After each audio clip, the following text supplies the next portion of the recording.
What if I told you if you could convert this Greek sentence into English just by changing its pronunciation and still meaning roughly the same thing? Or this Greek sentence, I could convert it into modern Spanish just by changing again its pronunciation and still meaning the same thing. How could we do that? Yeah, okay, we know that many words come from Greek, but it's not about loan words from Greek. It's about the Proto-Indo-European connection. And in order to be able to decode Greek in this fascinating way, you need to learn a few steps that I'll teach you in this video. So let's get to it, but I would like you to write in the comments until which step you were able to understand. Remember that the further back we go, the more familiar it would sound to us. If you already understand modern Greek, you can observe, but don't cheat. Ready? Let's make Greek Proto-Indo-European again. Okay, let's start with modern day Greek. Εγώ φέρνω 6 ερυθρές θύρες ανά όχημα. Μεγάλο έργο είναι. I know this sounds kind of weird in modern Greek. Usually people would say something like Εγώ φέρνω 6 κοκκίνες πόρτες πάνω σε ένα βαγόνι. Μεγάλη δουλειά είναι. But this represents roughly the same idea. Let's go back 2,500 years ago in ancient Greek and let's see how this changed. Εγώ pero hex erytras tyras ana okoi megalon ergonesti. Here, one of the main changes is that aspirations in hex, exi, this aspiration disappeared into modern Greek, and the theta was pronounced t, erytras tyras. Also, the ypsilon was pronounced something like u, something in between u and e, and the he was pronounced like k, like kh sound. Let's go back 4,000 years ago into Proto-Hellenic. This is a reconstruction of how it would have been 4,000 years ago when the Proto-Hellenic started arriving to Greece from the catacomb culture in modern-day Ukraine. Egon, pero, huex erytras, turans, anawakoi, megalon wergonesti. So here we can see the W's that the Attican dialect lost. The Mycenaean Greek, though, kept these W's in the language, but the Attican dialect lost them even before the times of the ancient Greece. So the N in ego can still be found in the Odyssey from Homer.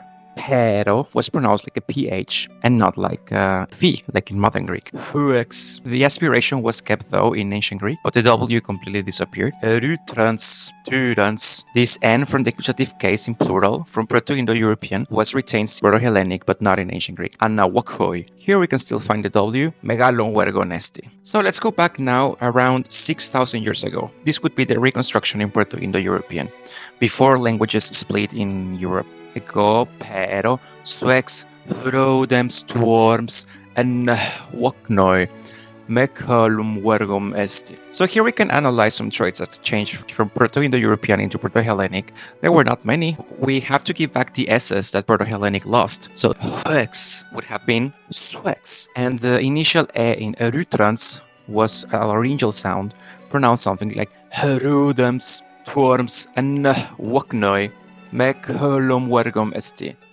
So an interesting trait that Greek keeps from Proto-Indo-European is that these laryngeons that the Proto-Indo-European had were kept as full vowels in Proto-Hellenic, and that gives us a really good hint of how it used to be pronounced thousands of years ago. So now let's enter Proto-Germanic. Let's apply the Grimm's law and Werner's law. Now it's gonna get more interesting. When this Proto-Indo-European migrated into Northern Europe, because of the cold weather, it started to take its toll and many changes started to happen. The main changes we will analyze here from Proto-Indo-European into Proto-Germanic, that the short O sounds will turn into as, such as in Hrodems would be something like Raudunons, Waknoi will turn into Waknai, Meghölum will turn into Mikilau, Werkum will turn into Werkau, and then the K's will become He. If you say the K shivering, at some point will turn into an H. The K in Swex became something like Swex. Another very interesting change is what happened to the G's from Proto-Indo-European. If you say a G shivering in cold weather, will freeze into a K. So ego basically turned into ek. Same thing happened in Meghölum, turned into Mikilau, and Wergum into Werkau. If you notice, this didn't happen in all G's. In the case of Waknoi, the G was retained because of the laryngeal. Laryngeals helped to retain consonants as they were in Proto-Indo-European. Another interesting change is that the last M's in Proto-Indo-European, they become nasal. For instance, Mecklenwerkom will become something like Mikilaunwerkau. And the intermediate M's will turn into N's. For instance, Rodemstorms will give us something like Raudonunsduruns. The rest of the consonants that come in pairs with H's, P, T, K, will give us something like B, D, G.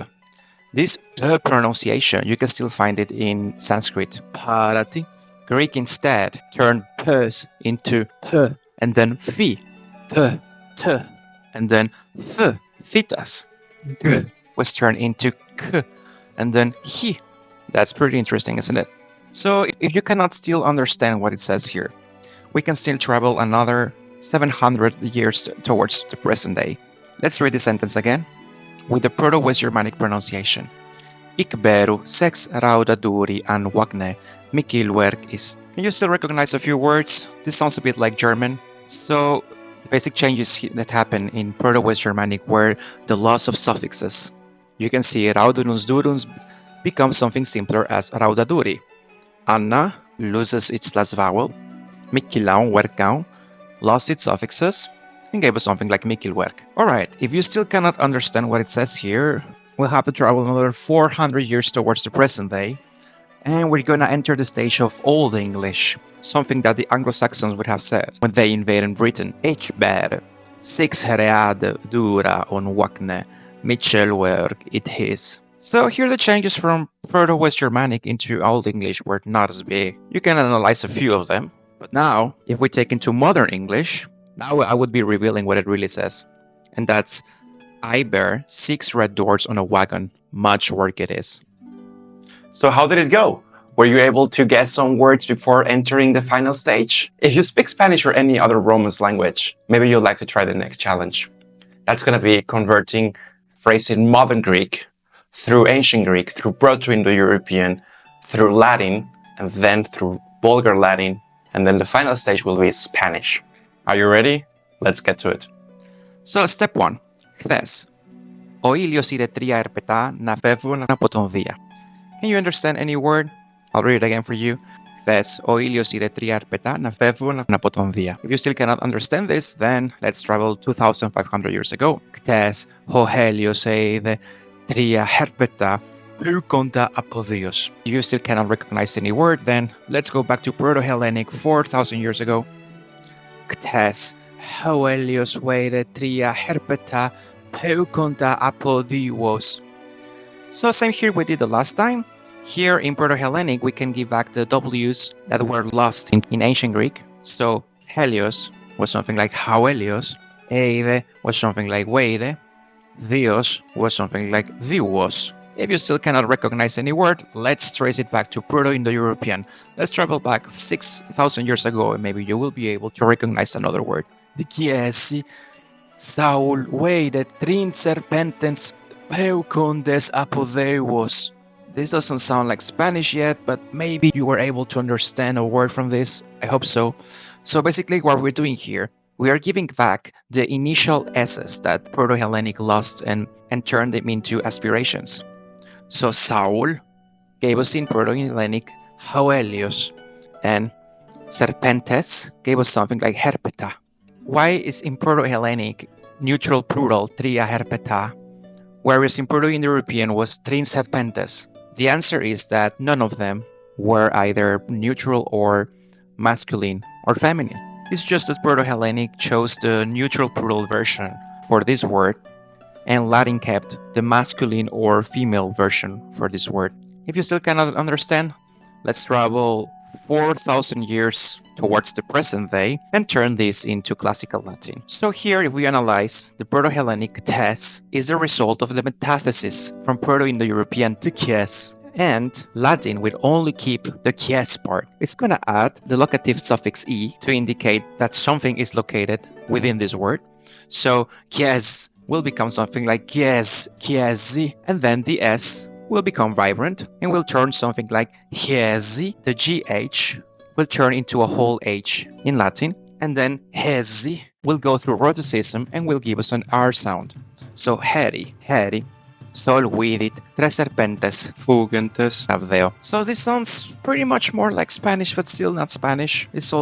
We can also see another change here. The ends from the accusative plural from Proto-Indo-European completely disappeared into Classical Latin. We can see that some diphthongs like Saul, weide, peugendes, they were simplified and became long vowels in Latin. So Saul gave us sol, weided gave us weeded, heugentes gave us fugentes, and Deus gave us deo. So if you're learning Latin, that's the reason why you're learning also the long vowels, because they represent a previous phoneme that disappeared from Proto-Indo-European and was simplified into a long vowel. Alright, if you still cannot understand this, let's now travel towards the present days. This is a reconstruction of Vulgar Latin. Remember that there was not a Vulgar Latin happening as a language, but there were many kinds of Vulgar Latin and many stages. So this is just a reconstruction that might have been spoken in the 5th century within the Roman Empire. Ieri, ile sole vide tres serpentes fuyentes de Deos. So this sounds more like Spanish, but still not Spanish. If you are not able to understand this, let's turn it into modern day Spanish. Ayer, el sol vio tres serpientes huyentes de Dios. This sentence sounds a bit old school and weird in Spanish. I would personally say something like, ayer el sol vio a tres serpientes huyendo de Dios. But still this makes sense. So tell me, how did it go? Were you able to catch up some words before entering the Spanish stage? If you did, congratulations. You are a polyglot in the making. If you would like to learn more secrets about Indo-European languages, don't hesitate to contact us. Remember that these secrets are not only within Greek, you can also find them within Russian, Sanskrit, Persian, Germanic languages, Celtic languages, Romance languages. And the main secret to learn those languages is learning the shortcuts, those bridges that will make you understand how words become something else and how meanings change in other languages. And that's gonna make your language acquisition process way faster. Trust me. Don't forget to comment till which stage were you able to understand what I was saying, and share this video with all your friends who love languages or love the Greek language. See you in the next episode. Have a good one.